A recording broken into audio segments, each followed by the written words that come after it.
जय श्री राम। तो जैसा कि आपको थंबनेल से पता चल ही चुका है कि आज वैदिक साहित्य के परिचय का वीडियो है, तो प्रारंभ करते हैं। और जैसा कि आपसे ये भी कहा था कि ऋग्वेद की श्रृंखला प्रारंभ होने जा रही है, तो ऋग्वेद की श्रृंखला का ये पहला वीडियो है। और ऋग्वेद को समझें उससे पहले ये जानना जरूरी है कि वेद हैं क्या। ये जानना जरूरी है कि वेदों के कितने हिस्से हैं, कितने अनुभाग हैं। ये जानना जरूरी है कि वेदों में क्या क्या पाया जाता है। ये भी जानना जरूरी है कि वेदों को किस क्रम में समझना उचित होगा। तो सारी चीजों को जानने के लिए प्रारंभ करते हैं इस वीडियो को। सबसे पहले तो 4 वेद हैं। सबसे पुराना, सबसे प्राचीन वेद है ऋग्वेद, दूसरा है यजुर्वेद, तीसरा है सामवेद, चौथा है अथर्ववेद। तो यजुर्वेद के भी 2 हिस्से हैं, एक शुक्ल यजुर्वेद कहलाता है, दूसरा कृष्ण यजुर्वेद कहलाता है। तो इस 4 वेदों में प्रत्येक वेद में अलग अलग श्रृंखलाएं हैं। मतलब प्रत्येक वेद में आप पाएंगे कि एक जैसी समानताएं कुछ मिलेंगी। और वो क्या है? वो ये है कि प्रत्येक वेद में आपको मंत्र संहिता मिलेगी। मंत्र संहिता मूल भाग है और वो भाग में आपको सब कुछ मिलेगा, स्थूल भी मिलेगा, सूक्ष्म भी मिलेगा। फिर उसके तत्पश्चात आप जब उस मंत्र संहिता में एक विशेष प्रकार की मानसिक छन्नी का इस्तेमाल करेंगे तो आप उसमें से स्थूल स्थूल निकाल लेंगे। स्थूल स्थूल ब्राह्मण ग्रंथ में मिलेगा। ब्राह्मण ग्रंथ भी वेदों का ही हिस्सा है।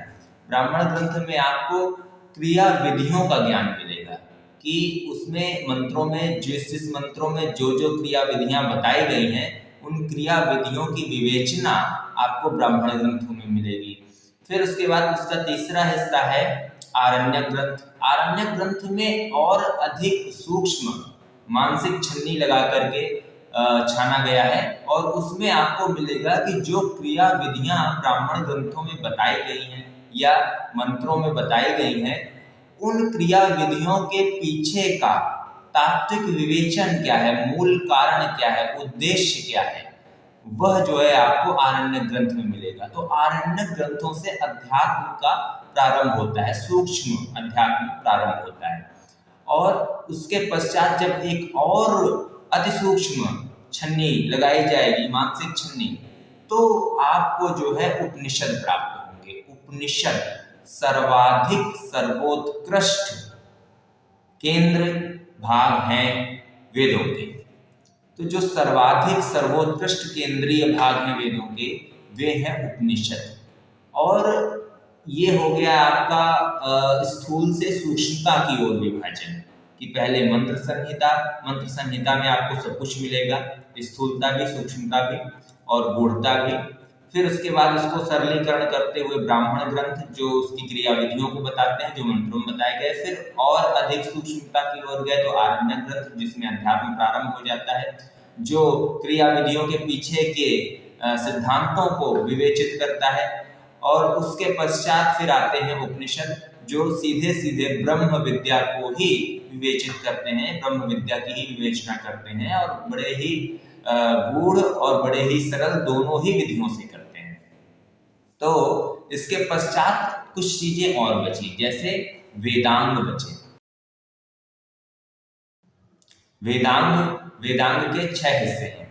वेदांग के 6 हिस्सों में पहला भाग है शिक्षा, दूसरा भाग है छंद, तीसरा भाग है व्याकरण, चौथा भाग है निरुक्त, पांचवा भाग है ज्योतिष और छठवां भाग है कल्पसूत्र। ये 6 भाग हैं। और इसके अलावा वैदिक साहित्य में और भी बहुत कुछ है, जैसे पुराण हो गए, जैसे बहुत सारी गीताएं हो गई, जैसे रामायण हो गया, जैसे महाभारत हो गया, जैसे और भी ढेर सारे विद्वानों द्वारा, मनीषियों द्वारा लिखे गए ग्रंथ हो गए। तो वो सारी चीजें अगले वीडियो में कवर करेंगे। आज के वीडियो में हम कवर करेंगे कि वेद क्या है, ब्राह्मण ग्रंथ क्या है, आरण्यक ग्रंथ क्या है, उपनिषद क्या है और वेदांग क्या है और सूत्र क्या है। आज इतना जानेंगे, तो चलिए शुरू करते हैं। वेदों की शाखाएं। तो वेदों की शाखाओं का क्या अर्थ है? वेदों की शाखाओं का अर्थ ये है कि वेद पहले श्रुति के रूप में थे, अर्थात केवल सुने जाते थे, सुनकर ही कंठस्थ हो जाते थे। पहले की प्रज्ञा इतनी विकसित थी कि सुनकर ही कंठस्थ हो जाते थे। तो सुनकर के कंठस्थ हो जाते थे। धीरे धीरे काफी लंबा समय अंतराल जब बीता, कालावधि बीती, तो हुआ ये कि उस सुनने में थोड़ी थोड़ी भिन्नता आने लगी। तो उस भिन्नता को कहते हैं शाखाओं के रूप में। ऋग्वेद की 5 शाखाएं हैं। प्रथम है शैश्रीय शाकल, द्वितीय है वाष्कल, तीसरी है आश्वनायन, चौथी है शांखायन, पांचवी है मांडुक्य। तो ये 5 शाखाएं हैं ऋग्वेद की। इसी तरह यजुर्वेद की भी शाखाएं। यजुर्वेद में शुक्ल यजुर्वेद की 2 शाखाएं हैं, माध्यन्दिन और दूसरी है कान्व। कृष्ण यजुर्वेद की 4 शाखाएं थी। प्रथम है तैत्तिरीय शाखा, द्वितीय है मैत्रायणी शाखा, तृतीय है कठ शाखा, चतुर्थ है कापिष्ठल शाखा। इसी प्रकार सामवेद की भी 2 शाखाएं मिलती हैं। प्रथम है कौथुम शाखा और द्वितीय है राणायनीय शाखा। इसी प्रकार अथर्ववेद की भी 2 शाखाएं मिलती हैं। प्रथम है पैपलाद शाखा, द्वितीय है शौनक शाखा। तो ये वेदों की शाखाएं हैं। शाखाओं का अर्थ ये कि जिन जिन आश्रमों में जिन जिन महर्षियों द्वारा वेदों की शिक्षा श्रुति के माध्यम से दी गई, तो उनमें कुछ कुछ भिन्नता आती गई और उस भिन्नता के कारण उन्हें शाखाओं में विभाजित कर दिया गया, और ये थी वेदों की शाखाएं। इसके पश्चात अब हम जानते हैं कि मंत्र संहिता का जो भाग है, जिसके विवेचना की गई ब्राह्मण ग्रंथों में, जिसकी विवेचना की गई आरण्यक ग्रंथों में, जिसकी विवेचना की गई उपनिषदों में, तो उस मंत्र संहिता में जो है ब्राह्मण ग्रंथ किस तरह से और क्या क्या भूमिका रखते हैं, क्या क्या योगदान देते हैं, क्या विवेचना करते हैं, तो ब्राह्मण ग्रंथों को जानते हैं। ऋग्वेद में 2 ब्राह्मण ग्रंथ हैं। प्रथम का नाम है ऐतरेय ब्राह्मण ग्रंथ, दूसरे का नाम है कौशिकी ब्राह्मण ग्रंथ। ऐतरेय ब्राह्मण ग्रंथों में 40 अध्याय हैं, 8 पंचिकाएं हैं। ऐतरेय ब्राह्मण ग्रंथ में किस तरह के वर्णन मिलते हैं, वो कोशिश करता हूँ जो आपने सुन रखे हो। जैसे सोमयाग आपने सुन रखा होगा, वो भी ऐतरेय ब्राह्मण ग्रंथ में मिलेगा। जैसे आपने राज्याभिषेक सुन रखा है, उसकी भी विधि विधान आपको ऐतरेय ब्राह्मण ग्रंथ में मिलेगी। जैसे आपने अग्निहोत्र सुन रखा है, तो उसका भी विधि विधान आपको ऐतरेय ब्राह्मण ग्रंथ में मिलेगा। जैसे आपने गवामयन सुन रखा है, तो उसका भी विधि विधान आपको ऐतरेय ब्राह्मण ग्रंथ में मिलेगा। जैसे आपने अग्निष्टोम सुन रखा है, तो उसका भी विधि विधान आपको ऐतरेय ब्राह्मण ग्रंथों में ही मिलेगा। तो इन सारी चीजों का विधि विधान जो है, ऐसे बहुत से क्रिया विधियां हैं जिनका विधि विधान आपको ऐतरेय ब्राह्मण ग्रंथ में मिलेगा। और आपने कथाओं में सुना होगा, अगर बहुत ज्यादा प्रचलित कथा है सुनहशेप की कथा, तो अगर आपने सुनहशेप की कथा सुन रखी हो, तो वो कथा भी ऐतरेय ब्राह्मण ग्रंथ से ही है। तो ये था ऐतरेय ब्राह्मण ग्रंथ का एक छोटा सा परिचय। इसके अलावा कौशिकी ब्राह्मण ग्रंथ है। तो कौशिकी ब्राह्मण ग्रंथ में कथाएं तो पर्याप्त हैं, और उनकी कथाओं का विवेचन ऐसा लगता है जैसे उसमें भाषा के लिए विशेष बल दिया गया है, और देना भी चाहिए भाषा सुधार के लिए। तो कौशिकी ब्राह्मण ग्रंथ में भाषा के लिए विशेष बल दिया गया है। इसके अलावा आते हैं यजुर्वेद में। यजुर्वेद में शुक्ल यजुर्वेद का जो ब्राह्मण ग्रंथ है, उसका नाम है शतपथ ब्राह्मण ग्रंथ। शतपथ ब्राह्मण ग्रंथ में आपको जन्मेजय की कथा मिल जाएगी, जो बहुत प्रसिद्ध है, आपने सुन रखी होगी। बहुत सी कथाएं हैं, लेकिन मैं वो नाम लेने की फिर से कोशिश कर रहा हूँ जो आपने सुन रखी हो।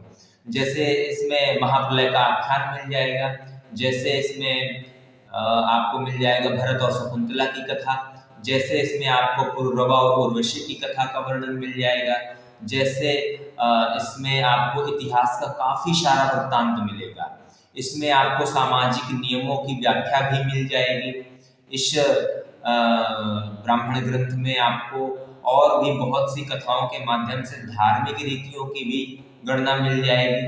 तो ये है शतपथ ब्राह्मण ग्रंथ, जो शुक्ल यजुर्वेद का ब्राह्मण ग्रंथ है।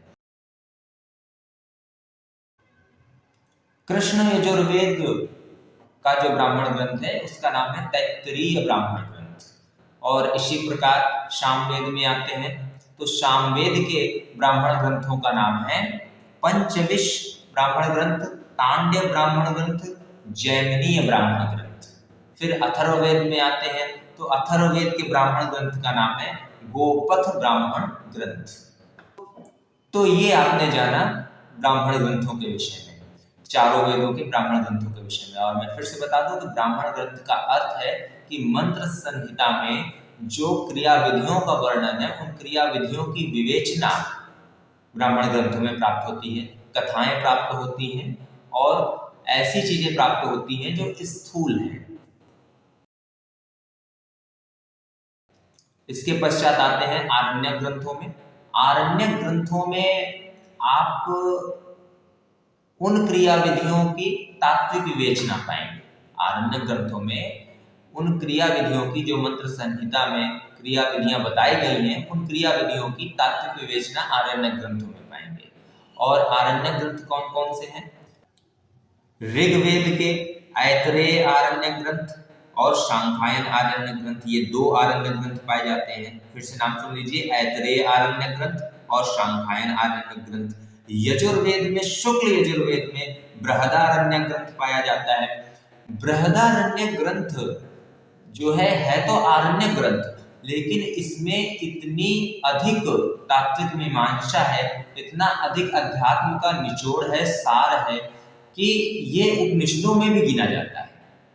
तो बृहदारण्यक ग्रंथ मूलतः आरण्यक ग्रंथ है, लेकिन इसकी तात्विकता, इसके अध्यात्म सारभूतता के कारण इसको उपनिषदों में भी गिना जाता है। इसीलिए आपने सुना भी होगा बृहदारण्यक उपनिषद।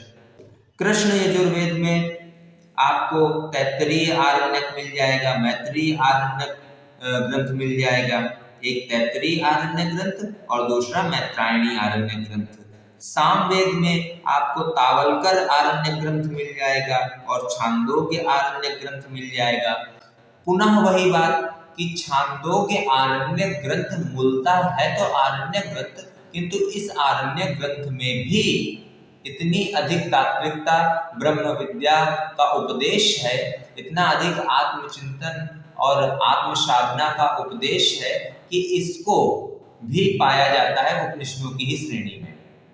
तो आरण्यक ग्रंथों में छांदोग्य भी आता है और उपनिषदों में भी यह छांदोग्य ग्रंथ आता है।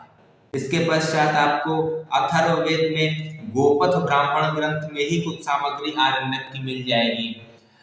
चूंकि हुआ ऐसा कि अथर्ववेद का कोई अपना आरण्यक ग्रंथ वैसा पाया नहीं गया अभी तक, इसलिए गोपथ में ही अगर हम देखें, जो गोपथ ब्राह्मण ग्रंथ है उसमें ही अगर हम देखें तो हमें आरण्यक की ही सामग्री मिल जाती है। यानी हमें उस गोपथ ब्राह्मण ग्रंथ में क्रिया विधियों की पूरी विधि विधान तो मिलता ही है, साथ में उन क्रिया विधियों की तात्विक विवेचना भी गोपथ ब्राह्मण ग्रंथ में प्राप्त होती है। जो हमारा तैत्तिरीय आरण्यक ग्रंथ है, तो तैत्तिरीय आरण्यक ग्रंथ में एक विशेष चीज पाई जाती है, वो है काल चक्र का विशद वर्णन। तो काल चक्र का विशद वर्णन अगर आपको जानना है तो आपको तैत्तिरीय आरण्यक ग्रंथ को पढ़ना होगा, समझना होगा, या हम जब उस कड़ी में पहुंचेंगे तैत्तिरीय आरण्यक ग्रंथ तक तो आप वहां पर वीडियो देख करके समझ सकते हैं। अब आते हैं उपनिषदों पर। आपने ब्राह्मण ग्रंथ जान लिए, आपने आरण्यक ग्रंथ जान लिए, अब आते हैं उपनिषदों पर, जो सर्वाधिक सारभूत हैं, सर्वोत्कृष्ट हैं, उन उपनिषदों पर आते हैं।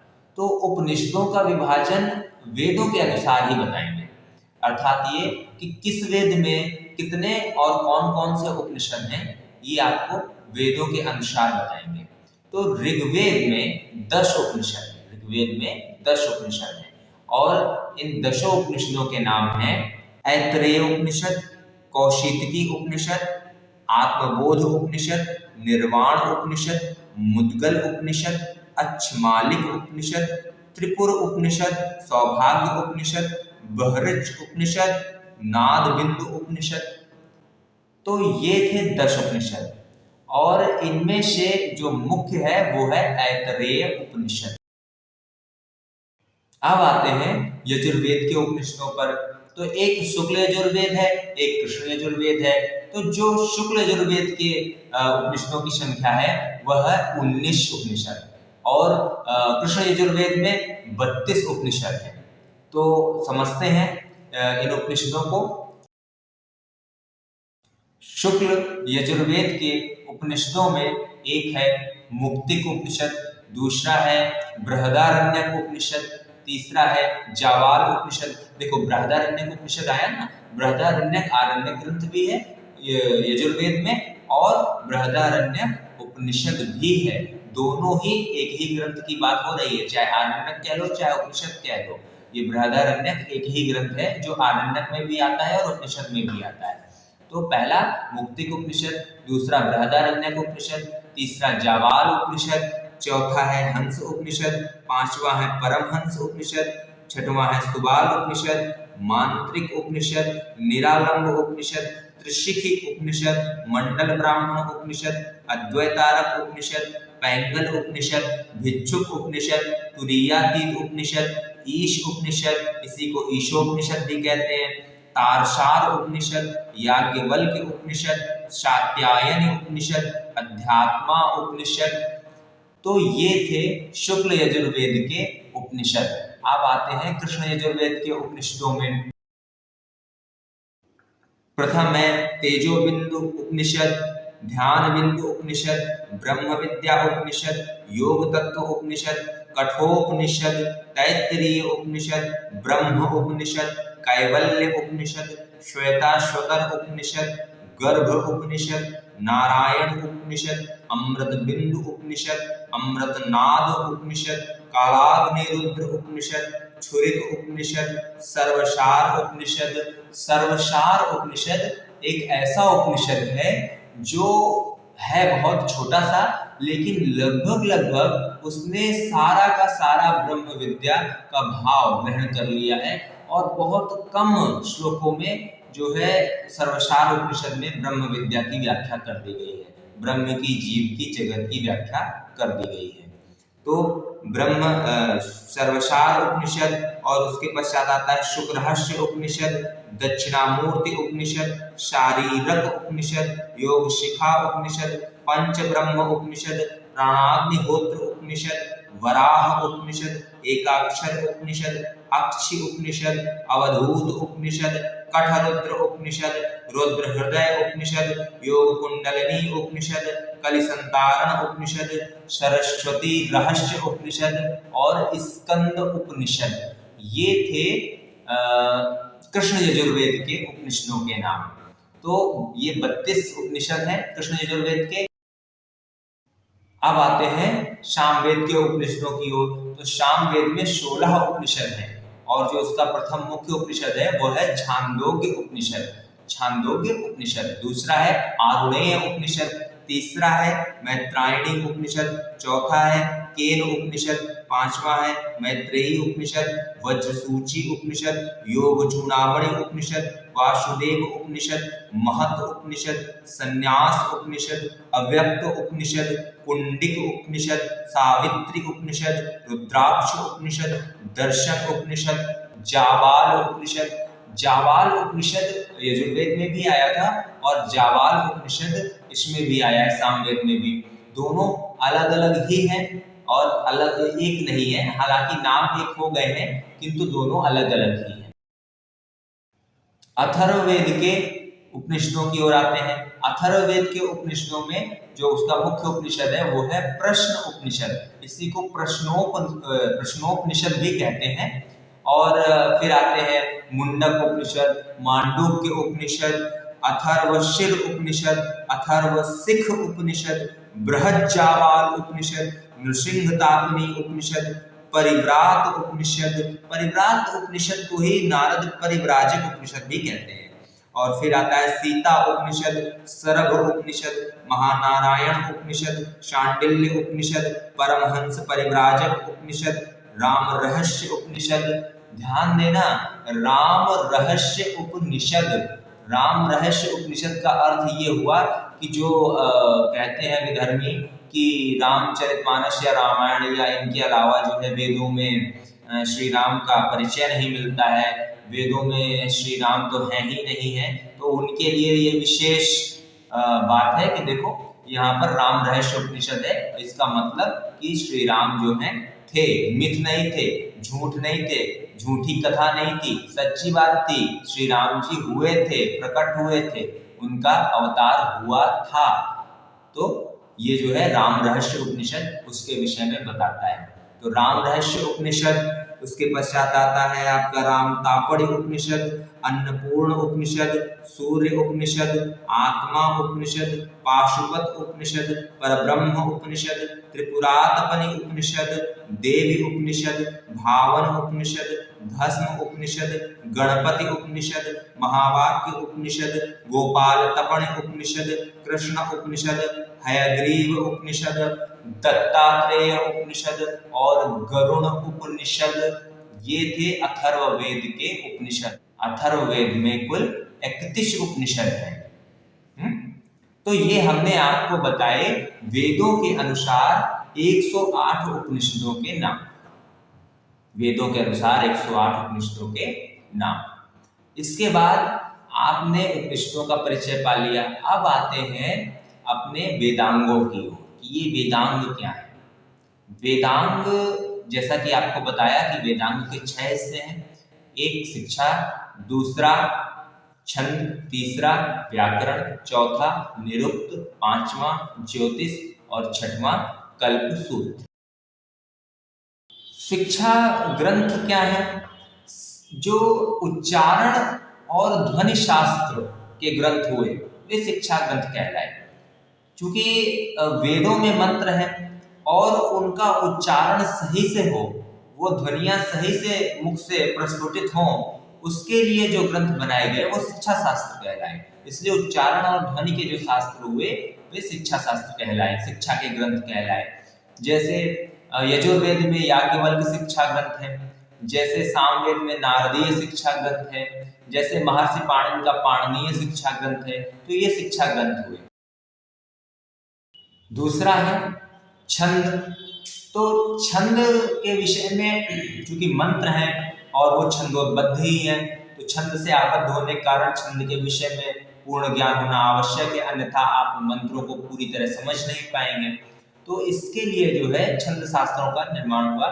और मुख्य रूप से आप देखें तो ऋषि शौनक का जो ऋग प्रातिशाख्य है उसमें आपको छंदों की जानकारी मिलती है। आपको जो शांखायन का सूत्र है उसमें आपको छंदों की जानकारी मिलती है।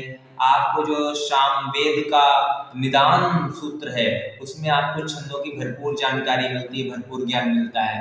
और इसके अलावा जो स्वतंत्र रूप से एक सूत्र है छंदों का, वो है आचार्य पिंगल का, आचार्य पिंगल का छंद सूत्र, जिसमें आपको वैदिक छंदों के भी पूर्ण ज्ञान मिलेगा और लौकिक छंदों का भी पूर्ण ज्ञान मिलेगा। तो सबसे जो छंदों का ज्ञान मिलता है वो आचार्य पिंगल के ग्रंथ से ही मिलता है। अब तीसरे नंबर में आता है व्याकरण। तो व्याकरण तो अत्यंत महत्वपूर्ण है, क्योंकि यदि व्याकरण ही नहीं होगी तो भाषा का निर्माण नहीं हो सकेगा। एक परिष्कृत भाषा सदैव व्याकरण के माध्यम से ही निर्मित होती है। तो व्याकरण के जो ग्रंथों का विवरण मिलता है, तो वर्तमान में तो महर्षि पाणिनि की अष्टाध्यायी ही मिलती है, जो व्याकरण का ग्रंथ रहा है प्राचीन। लेकिन इससे भी पहले व्याकरण के ग्रंथों का परिचय मिलता है। जैसे महर्षि गर्ग रहे हैं, तो महर्षि गार्ग का जो व्याकरण का ग्रंथ का परिचय मिलता है, किंतु वो अभी उपलब्ध नहीं है, शायद विधर्मियों द्वारा नष्ट कर दिया गया। इसी प्रकार महर्षि स्फोटायन हुए, उनके भी व्याकरण ग्रंथ थे, ऐसा परिचय मिलता है, लेकिन वो भी उपलब्ध नहीं है, संभवतः वो भी विधर्मियों द्वारा नष्ट कर दिया गया। और एक महर्षि भारद्वाज का भी मिलता है व्याकरण के ग्रंथ का परिचय, तो वो भी उपलब्ध नहीं है, संभवतः वो भी विधर्मियों द्वारा नष्ट या चुरा लिया गया हो। तो इस प्रकार से व्याकरण के ग्रंथों में महर्षि पाणिनि के ही अष्टाध्यायी का सानिध्य हमें प्राप्त होता है। चौथा भाग आता है निरुक्त। वेदांग का चौथा भाग है निरुक्त। निरुक्त में आपको जो वैदिक शब्द हैं उनकी व्युत्पत्ति कैसे हुई और जो वैदिक शब्दों का संग्रह है उनके भावार्थ सहित, वो आपको निरुक्त कहलाता है, निरुक्त ग्रंथ कहलाता है। तो निरुक्त ग्रंथ में तो बहुत से ग्रंथों का परिचय मिलता है, किंतु उनमें से कोई भी उपलब्ध नहीं है। केवल एक ही निरुक्त का ग्रंथ उपलब्ध है, वो है आचार्य यास्क का। आचार्य यास्क का निरुक्त ग्रंथ उपलब्ध है और ये लगभग 800 ईसा पूर्व का ग्रंथ है। तो ये है निरुक्त। जब आप वैदिक जटिल शब्दों को समझते हैं, उनकी व्युत्पत्ति को समझते हैं, उनके भावार्थ को समझते हैं, तो ये सारी सामग्री जिस ग्रंथ में मिलती है उसको निरुक्त ग्रंथ कहते हैं। और ये भी आपको वेदों में मिल जाएगा, सूक्ष्म हल्का छिटपुट कहीं कहीं मिल जाएगा। वेदांग का पांचवा भाग है ज्योतिष। ज्योतिष पूरी तरह से खगोल विज्ञान है। ज्योतिष को अगर संपूर्ण ज्योतिष का अगर अध्ययन करें तो उसमें से लगभग 4-5 विषयों का समावेश है जिनका बोध होता है। पहला तो ये कि हमें वेदांग का जो ज्योतिष है उसका ज्ञान हो जाएगा। दूसरा, जो गणित ज्योतिष है या सिद्धांत ज्योतिष भी उसी को कहते हैं, उसी को थ्योरेटिकल एस्ट्रोनॉमी भी कहते हैं। तो जो थ्योरेटिकल एस्ट्रोनॉमी है, जो गणित ज्योतिष है, जो सिद्धांत ज्योतिष है, उसका भी बोध हो जाएगा। और जो फलित ज्योतिष है जिसको एस्ट्रोलॉजी कहते हैं, तो उसका भी आपको ज्ञान हो जाएगा। जो अंक ज्योतिष है जिसको न्यूमरोलॉजी कहते हैं, उसका भी आपको ज्ञान हो जाएगा। और जो खगोल विज्ञान है, खगोल शास्त्र है, उसका भी आपको ज्योतिष के अंतर्गत ही ज्ञान होगा, जिसको इंग्लिश में एस्ट्रोनॉमी कहते हैं। तो आपको इतना ज्ञान होता है। पहले ज्योतिष और गणित दोनों एक ही थे, एक का ही नाम था ज्योतिष भी और उसी का नाम था गणित। बाद के समय में ज्योतिष एक अलग शाखा हो गई, गणित एक अलग शाखा हो गई। तो इस प्रकार से है। अब ज्योतिष के कुछ ग्रंथ हैं, उनके जो रचयिता हैं उनको भी समझ लेते हैं कि ज्योतिष के कौन कौन से ग्रंथ हैं और उनके कौन कौन रचयिता हुए हैं। तो ज्योतिष के ग्रंथों में से हैं गर्ग संहिता, जो कि महर्षि गर्ग के द्वारा विरचित है। महर्षि पाराशर के द्वारा विरचित है बृहद पाराशर होरा शास्त्र। महर्षि जैमिनी के द्वारा विरचित है जैमिनी सूत्र। राजा स्फुजिध्वज के द्वारा विरचित है स्फुजिध्वज होरा। महर्षि कल्याण वर्मा के द्वारा विरचित है शारावली। महर्षि वराह मिहिर के द्वारा 3 ग्रंथ विरचित है। एक तो बृहद संहिता हो गई, एक उनकी बृहद जातकम हो गई, एक उनकी दैवज्ञ वल्लभ हो गई। इसी प्रकार महर्षि मंत्रेश्वर के द्वारा फल दीपिका नामक ग्रंथ की रचना हुई। इसी प्रकार आचार्य पृथ्व्याशस के द्वारा होराशार की रचना हुई। इसी प्रकार वेंकटेश देवज्ञ जी के द्वारा सर्वार्थ चिंतामणि की रचना हुई। इसी प्रकार आचार्य बलभद्र द्वारा होरा रत्न की रचना हुई। इसी प्रकार आचार्य वैद्यनाथ दीक्षित जी के द्वारा जातक पारिजात की रचना हुई। इसी प्रकार मेलपातुर नारायण भट्टतिरि के द्वारा चमत्कार चिंतामणि नामक ग्रंथ की रचना हुई। इसी प्रकार आचार्य गणक कालिदास जी के द्वारा उत्तर कालामृतम की रचना हुई। इसी प्रकार आचार्य नीलकंठ के द्वारा ताजिक नीलकंठी का निर्माण हुआ। इसी प्रकार प्रणकट्टु नंबूतिरी के द्वारा कृष्णमार्ग नामक ज्योतिष ग्रंथ लिखा गया। इसी प्रकार गोविंद भट्टतिरि द्वारा दशाध्याय लिखा गया। तो ये सारे ज्योतिष के ग्रंथ थे जिनमें ज्योतिष का बहुत बृहद वर्णन मिलता है। तो इसके बाद जो है ज्योतिष को आपने जान लिया, उसका सूक्ष्म परिचय, उसका अति सूक्ष्म परिचय आपने जाना। इसके पश्चात अब आते हैं कि उसका जो अंतिम भाग है वेदांग का, वो है कल्पसूत्र। तो कल्पसूत्र क्या है? कल्पसूत्र एक प्रकार से जितनी भी धार्मिक रीतियां हैं, जितनी भी वैदिक रीतियां हैं, जितना भी स्थूल ज्ञान है, उनका जो विधि विधान है उसको जो है बताता है कल्पसूत्र में। कल्प सूत्र में आपको 4 हिस्से मिलेंगे, एक स्रोत सूत्र, एक गृह सूत्र, एक धर्म सूत्र, एक सुलभ सूत्र। तो स्रोत सूत्र में आपको पूरी तरह से मिल जाएगा कि वेद यज्ञ आदि कैसे करने हैं, वो मिल जाएगा। गृह सूत्र में आपको गृहस्थ धर्म के सूत्र मिल जाएंगे कि कैसे सामाजिक जीवन जीना है, आदि आदि आदि, वो सब मिल जाएगा। कैसे उत्सव मनाने हैं आदि, वो सब मिल जाएगा। क्यों मनाने हैं वो मिल जाएगा। आपको धर्म सूत्र में धार्मिक नियम पता चल जाएंगे। धर्म सूत्र में आपको पता चल जाएगा कि क्या नैतिक है, क्या अनैतिक है, आदि आदि सब कुछ पता चल जाएगा। और शुल्ब सूत्र में आपको पूरी तरह शुद्ध ज्यामितीय गणित का ज्ञान होगा। तो इतना पुराना है शुल्ब सूत्र, और वो प्रयोग होता था यज्ञ की वेदिका के निर्माण में, इत्यादि इत्यादि बहुत सी चीजों में प्रयोग होता था शुल्ब सूत्र। तो शुल्ब सूत्र प्योर शुद्ध मेंसुरेशन है, ज्यामितीय गणित है शुल्ब सूत्र। तो ये था कल्प सूत्र। कल्प सूत्र, अब आपने जाना कि वेदांग क्या है, आपने जाना वेदांग के 6 हिस्सों को, और अब आते हैं सूत्रों की ओर। सूत्र साहित्य में जो सर्वाधिक महत्वपूर्ण है वह है ब्रह्मसूत्र। ब्रह्मसूत्र में महर्षि वेदव्यास जी ने इसकी रचना की है, और उन्होंने इसमें ब्रह्म और सृष्टि दोनों की अत्यंत गूढ़तम विवेचना की है, अत्यंत गूढ़तम। और इतनी गूढ़ विवेचना करने का उद्देश्य उनका संभवतः अधर्मियों से इस ज्ञान को, इस परम ज्ञान को छुपाना रहा होगा। क्योंकि सामान्यतः महर्षि वेदव्यास जी के अगर ग्रंथों को देखा जाए तो उन्होंने सरल व्याख्या की है, ताकि आम जनमानस को सब कुछ समझ में आए, वो उनको ग्रहण कर सके। लेकिन ये ब्रह्मसूत्र ही उनकी ऐसी रचना है जिसको उन्होंने अत्यंत गूढ़ विधि से रचा है, और इसमें बहुत से रहस्यों को भर दिया है। दूसरा आपका कल्पसूत्र आता है। कल्पसूत्र आप जान ही चुके हैं, उसमें स्रोत, गृह, धर्म और शुल्ब सूत्र आते हैं। और तीसरा जो है स्मार्त सूत्र आता है, और स्मार्त सूत्र में जो खोटस संस्कार हैं, जो 16 संस्कार हैं, उनका वर्णन मिलता है विधि विधान के साथ। तो ये था सूत्र साहित्य। तो आज के दिन आपने जाना कि वैदिक साहित्य का जो मुख्य भाग है, ये तो अभी आपने बहुत छोटा सा हिस्सा जाना।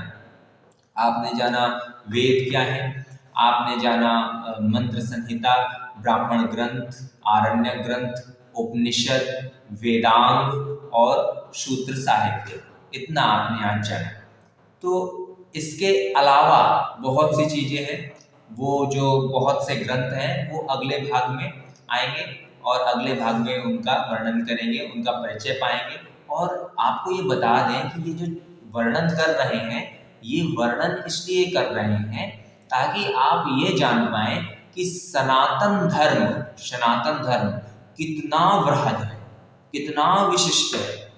अभी आपने जो इतने ज्यादा नाम सुने, वो सारे के सारे केवल नाम सुने हैं। अभी उनके अंदर का जो साहित्य है, उनके अंदर का जो ज्ञान है, उनके अंदर का जो अथाह सागर है, उसकी तो कोई था ही नहीं है। तो मेरा कहने का मन कर रहा है, ले दादा इतना ज्यादा आपका भी कहने का मन कर रहा होगा।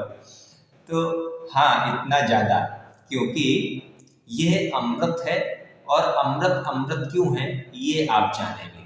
आप व्यर्थ के चोचलों में ना पड़े, आप व्यर्थ के छलावों में ना फंसें। इसके लिए आवश्यक है कि आप धैर्यपूर्वक हमारे साथ जुड़े, और ये जो वेदों की श्रृंखला शुरू हुई है, प्रारंभ हुई है, इसको समझें और इसके ज्ञान को धारण करें, ग्रहण करें। इसी को कहते हैं आरंभ है प्रचंड, बोले मस्तकों के झुंड। तो ये वैदिक ज्ञान है, इसका आरंभ सदैव प्रचंड ही होता है। वैदिक ज्ञान को हल्के में नहीं लेना चाहिए। आप जो बहुत लोग हैं जो कहते हैं कि वैदिक ज्ञान मतलब, या फिर ये सब पंडित ही है, या फिर ये सब बेकार की चीज़ें हैं, आधुनिक विज्ञान ये, आधुनिक विज्ञान वो। तो आपको बता दें कि विज्ञान किस हद तक, किस सीमा तक विकसित था पूर्व काल में, ये आपको अब धीरे धीरे ज्ञात होगा। आज का विज्ञान बिल्कुल प्यारा सा, नन्हा सा, छोटा सा बच्चा है वैदिक ज्ञान के सम्मुख। नहीं विश्वास हो रहा होगा आपको, पर ये आपको पता चलेगा। तो चलिए अगले वीडियो का कीजिए इंतजार और हमें आज्ञा दीजिए। हम मिलते हैं आपको अगले वीडियो में। तब तक के लिए जय श्री राम।